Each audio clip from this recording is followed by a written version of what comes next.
Channel का ये हमारा लेक्चर नंबर 2 है। ग्रेविटेशन का लेक्चर नंबर 2 रहेगा। तो जो भी स्टूडेंट एब्सेंट है लेक्चर नंबर 1 में, तो पहले हमारे चैनल यूट्यूब पे जाके वो फर्स्ट लेक्चर देखिए ग्रेविटेशन के, जो हमने एसएससी बोर्ड के लिए पढ़ा है। करेक्ट है। तो ये हमारा सेकंड लेक्चर रहेगा, जो कि लास्ट लेक्चर हमारा था आधे घंटे का ऑलमोस्ट, लेकिन ये लेक्चर उतने दिन का नहीं रहेगा। अभी देखते हैं कितने हैं, उससे ऑलरेडी कम ही रहेंगे। तो स्टडी करेंगे आज लेक्चर नंबर 2। ठीक है, तो देखते हैं लेक्चर नंबर 2 में कौन सा पॉइंट क्या हैशटैग है। तो पहला हैशटैग है हमारा centre of mass. What is centre of मास के बारे में हम स्टडी करेंगे। ठीक है, देन हम एक और टॉपिक के बारे में स्टडी करेंगे आज। ठीक है, उसके बाद ये लेक्चर को यहीं पे एंड करेंगे। चलो देखते हैं व्हाट इज सेंटर ऑफ मास।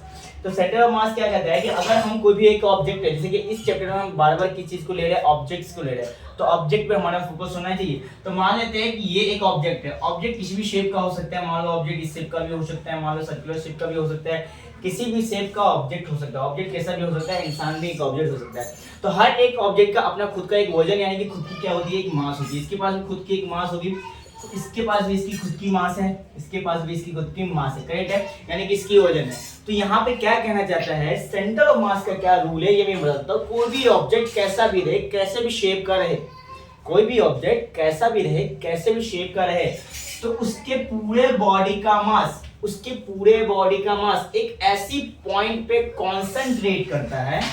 क्या करता है? कॉन्सेंट्रेट। कॉन्सेंट्रेट का मतलब होता है एक ही जगह इकट्ठा होना। मतलब उसके पूरे बॉडी का वजन कहीं न कहीं एक ही जगह पे लगता होगा, है ना। मतलब उसके आजू बाजू कॉर्नर वाले, जैसे कि मान लो सर्कल है, सर्कल का सेंटर हमेशा बीच में होता है यहाँ पर। तो इसके पूरे होल बॉडी का मास, है ना, अट्रैक्ट होता होगा सेंटर की ओर। कहां पर अट्रैक्ट होता होगा? सेंटर की ओर।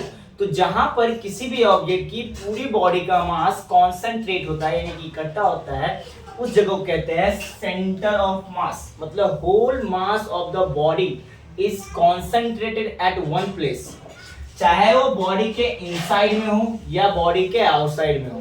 ठीक है, मतलब बॉडी के इनसाइड की ओर उसका सेंटर हो या वो आउटसाइड की और सेंटर हो, उस पर कोई डिपेंड नहीं करता, बट एक सेंटर हर एक ऑब्जेक्ट के बीच में रहता है। ठीक है, इसी को कहते हैं centre of mass. I hope कि आपको समझ में आया होगा। ठीक है ना। मतलब whole mass of the body is concentrated at one of the point in the object. Understood?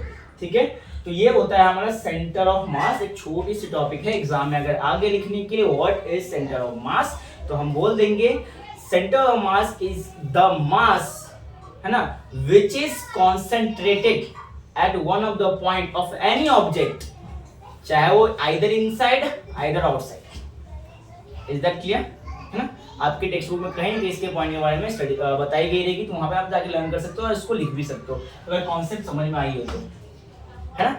है ना, जैसे कि मैं एक एग्जांपल लूं अर्थ की, किसी एग्जांपल लूं अर्थ की, तो अर्थ का तो अंडरस्टूड, समझ में आया। तो इसको हम इरेज करते हैं और नेक्स्ट टॉपिक की ओर बढ़ते हैं। ठीक है, तो जैसा कि मैं आपको एक चीज बताने वाला था कि भाई मान लो हमने एक एग्जांपल लिया अर्थ की, है ना। तो अर्थ का एक सेंटर होता है, तो अर्थ की जो सेंटर होती है, उस सेंटर के तरफ उस अर्थ की पूरी मास कॉन्सेंट्रेट होती है, यानी कि अट्रैक्ट होती है। इसलिए कोई भी ऑब्जेक्ट, हमारे धरती का कोई भी ऑब्जेक्ट अर्थ के सेंटर की ओर अट्रैक्ट होती है। हमने थोड़ी सी बातें लास्ट लेक्चर में भी इसके ऊपर की थी, आया ना। चलो हम बढ़ते हैं आगे की ओर। चलो बच्चों आगे की ओर बढ़ा जाए। ये काफी इंपॉर्टेंट, यहाँ पे कुछ फॉर्मूलेज आने वाले, एक छोटा सा टॉपिक है, थोड़ा खतरनाक टॉपिक बुक्स में लिखा हुआ रहता है, बट मैं आपको यहाँ पे इजी वे में बताऊंगा। तो इसको इजी वे में ही लेना है, एग्जाम में आ भी सकता है नहीं भी आ सकता है, उसकी टेंशन नहीं लेनी, लेकिन हमें हर एक चीजों, हर एक पॉइंट को स्टडी करनी है। चलिए, तो दूसरा जो आज का हमारा हैशटैग 2 रहेगा, वो हैशटैग 2 में हम लोग पढ़ने वाले हैं पहली बार inverse square law. Inverse square law of gravitation. अच्छा, ये क्या होता है inverse square law of gravitation? ये क्या कहता है कि ग्रेविटेशनल जो फोर्स होता है, जो कि हमने लास्ट लेक्चर में पढ़ा था, ग्रेविटेशनल फोर्स जो होता है वो इनवर्सली प्रोपोर्शनल होता है। तो क्या आता है? इनवर्सली प्रोपोर्शनल होगा आर के स्क्वायर का, है ना। है ना, मतलब दो ऑब्जेक्ट के बीच के जो डिस्टेंस होता है, दो ऑब्जेक्ट के बीच के डिस्टेंस होता है, यहां पर हम ये प्रूफ करेंगे कि force distance between two object के इनवर्सली प्रोपोर्शनल उसके स्क्वायर के होता है। इसको बोलते हैं inverse square law of gravitation. Inverse मतलब इनवर्सली प्रोपोर्शनल इसलिए, एंड देन डिस्टेंस का स्क्वायर, इसलिए इसका नाम पड़ जाता है inverse square law of gravitation. कि कैसे आया ये हम प्रूफ करने वाले। डन। जैसे कि हम लोग ने लास्ट लेक्चर में हमने सेंट्रीपिटल फोर्स पढ़ा, ठीक है। सेंट्रीपिटल फोर्स में मैंने आप लोगों को एक बेहतर और बहुत बढ़िया सा एक फॉर्मूला दिया था, mv²/r, जहां पे f हमारा फोर्स था, आज जहां पे m हमारा क्या था, मास ऑफ द बॉडी, v था हमारी स्पीड या हम इसको बोल सकते हैं वेलोसिटी, है ना, और r हमारा था कि सर्कुलर का रेडियस। ये हमने लास्ट लेक्चर में देखा था, ये हमें पता है ना, ये हमें पता है, ठीक है।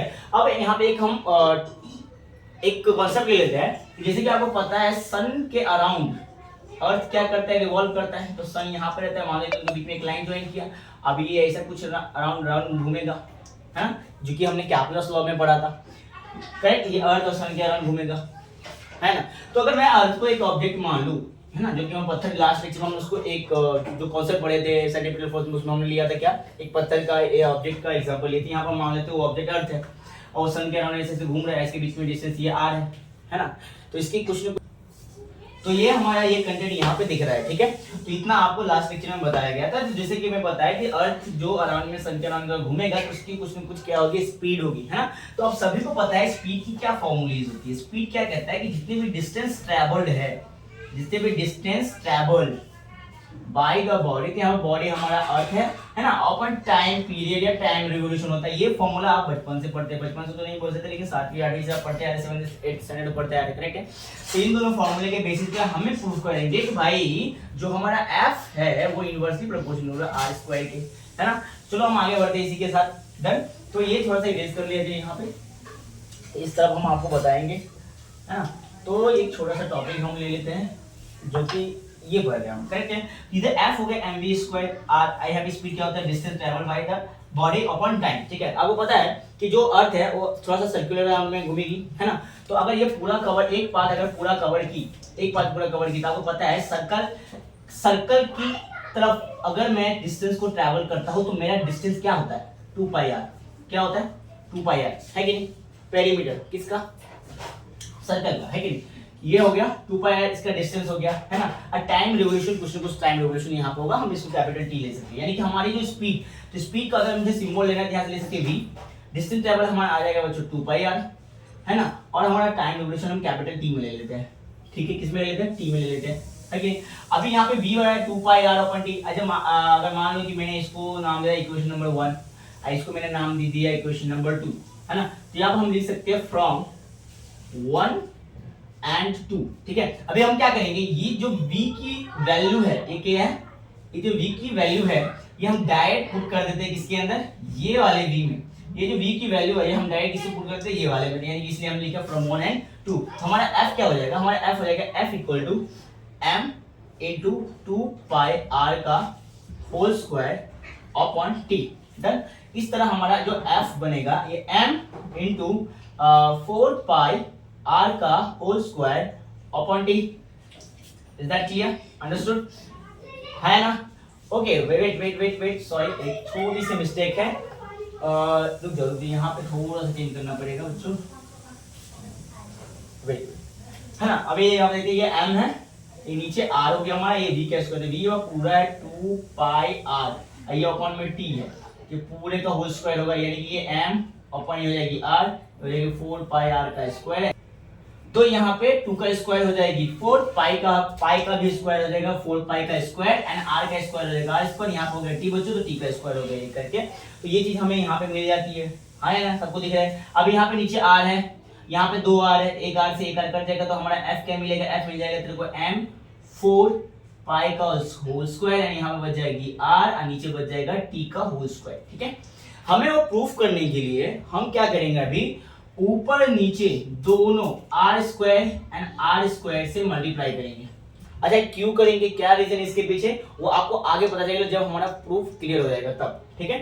तो f हो जाएगा, ये f हमारा मिल जाएगा बच्चों m 4π का होल स्क्वायर, है ना, r स्क्वायर प्लस ये r यहाँ पे 1 है, इन दोनों मल्टीप्लाई होगा तो r क्यूब हो जाएगा बाय द लॉ, एंड ये t स्क्वायर अपॉन नीचे में क्या आ जाएगा r स्क्वायर। देखो हमें नीचे क्या लाना था, r स्क्वायर, जो कि हमें मिल गया, करेक्ट है। हमें नीचे क्या लाना था, r स्क्वायर, जो कि हमें ये r स्क्वायर मिल चुका है। डन। तो यहाँ से हमें ऐसा लग रहा है कि अभी धीरे धीरे हमारा ये चीजें प्रूफ हो जाएगी, करेक्ट। चलो हम आगे की ओर बढ़ते हैं। अगर ये आपको इस पे दिख रहा है, स्क्रीन पे दिख रहा है, तो इसको आप स्क्रीनशॉट लेके लिख सकते हैं पहले, फिर इसको मैं थोड़ा सा इरेज करूंगा, एक साइड इरेज करूंगा, फिर इसके थ्रू हम आगे बढ़ते हैं। डन। चलो इस साइड को मैं थोड़ा सा इरेज कर देता हूँ, 1 2 3। चलिए चलो, अभी जो यहाँ पे ये जो पॉइंट आया है ना, ये पॉइंट आया, यहाँ पे हम थोड़ा सा इसको लिख लेते हैं, एक बार फिर से लिख लेते हैं, एक बार रिपीट कर लेते हैं। आप लोग रिपीट मत करना, मैं रिपीट कर रहा हूँ। Four square R cube upon T square upon R square, जो हमारा आया। डन। अब क्या करते हैं यहाँ पे नेक्स्ट स्टेप में, ये जो आर क्यूब दिख रहा है आपको, ये आर क्यूब दिख रहा है, इसको मैं नीचे ले लेता हूँ। क्या लेता हूँ? नीचे। आपको थोड़ी सी मैथ अगर आती होगी, जिसको जब हम नीचे लेंगे T square upon R cube हो जाएगा, और यहाँ पे बच जाएगा ये आर स्क्वायर। डन। ठीक है। अब इसको देखकर कुछ याद आ रहा है, इसको देख के क्या याद आ रहा है मैं यहाँ पे कभी बता देता हूँ। m4 pi square upon k constant, कहां से आया ये k, ये मैं बता देता हूँ। By third law Kepler third law से हमने लाया। थर्ड लॉ का क्या फॉर्मूला आया था हमारा last time, T square upon R cube formula आया था, ये हमने फर्स्ट लेक्चर में पढ़ा था। इसलिए बोला था जो बच्चे नए हैं, फर्स्ट लेक्चर नहीं देखे तो पहले फर्स्ट लेक्चर देखो, देन सेकंड लेक्चर देखो। ठीक है। तो यहाँ पे आ जाता है मास, कोई भी बॉडी, अर्थ की मास अगर रहेगी तो कांस्टेंट रहेगी, चेंज नहीं होगी, है ना। 4 तो ऑलरेडी कांस्टेंट है, पाई की वैल्यू ऑलरेडी कांस्टेंट होती है, ये वैल्यू भी कांस्टेंट आ गया। ठीक है। मतलब ऑल चीजें कांस्टेंट, तो हम ऐसा बोल सकते हैं जो f हमारा होगा इनवर्सली प्रोपोर्शनल होगा r स्क्वायर के। यहाँ पे जाके हमारा प्रूफ हो जाता है। तो ये यहाँ पे जैसे कि आपने देख रहे हैं कि 5 इनवर्सली प्रोपोर्शनल मिल गया इसके, तो हमने यहाँ पे इक्वल हटा के हमने प्रोपोर्शन का साइन लिया, इसलिए लिया कि बाकी जो टर्म है वो क्या है, कांस्टेंट है। कौन कौन कांस्टेंट है भैया? आपका m कांस्टेंट है, 4 कांस्टेंट है, ऑलरेडी पाई स्क्वायर कांस्टेंट है, एंड k है ना, ऑल आर कांस्टेंट वैल्यू। क्या है? तो यहाँ तक आपको समझ में आया होगा कि ये सभी वैल्यू कांस्टेंट, इसलिए f इनवर्सली प्रोपोर्शनल हो गया डिस्टेंस, मतलब अर्थ और सन के बीच का डिस्टेंस। इसका मतलब कहने का है कि यहाँ पे भाई ऑब्जेक्ट को भी ले सकते हो, कोई भी ले सकते हो, तो मैंने सन और अर्थ के अकॉर्डिंग में किया। करेक्ट, समझ में आ रहा है? यही होता है inverse square law of gravitation. और इसमें 2-4 पॉइंट मैं आपको बता रहा हूँ कि जो inverse square law of gravitation है, यानी कि जो यहाँ पे फोर्स ऑफ ग्रेविटेशन है, नेचर में फोर्स ऑफ ग्रेविटेशन बहुत ही वीक होते हैं। मतलब बहुत सारे फोर्सेस ऑलरेडी नेचर में एग्जिस्ट करते हैं, बट इसमें सबसे वीक फोर्सेस में आता है ये, जिसको कहते हैं, है ना, फोर्स ऑफ ग्रेविटी, यानी कि फोर्स ऑफ ग्रेविटेशन कहते हैं, सबसे वीक में आता है। फिर भी इसके वीक की वजह से भी ये जो है ना, हमारे डे एंड नाइट को डिसाइड करने में ये फोर्स काफी ज्यादा हमारी हेल्प करती है। डन। समझ में आ रहा है ना? तो अगर ये चीजें आपको समझ में आई हो, कोई भी डाउट हो तो कमेंट में लिख के जरूर बताएं कि भाई हमारा इस यहाँ पे डाउट है। ठीक है। तो फिर से हम मिलेंगे नेक्स्ट लेक्चर में। तो नेक्स्ट लेक्चर में हम कुछ और टॉपिक्स, और थोड़ा सा लेंथी टॉपिक्स रहेगा नेक्स्ट लेक्चर में, तो वहाँ पर और डिफरेंट टॉपिक्स रहेंगे। 2 से 3 लेक्चर और जाएंगे इस चैप्टर के ऊपर, तो मैं थोड़ा थोड़ा करके बता रहा हूँ कि आपको ज्यादा बोरिंग ना लगे। ठीक है। चलो मिलते हैं नेक्स्ट लेक्चर में। ओके।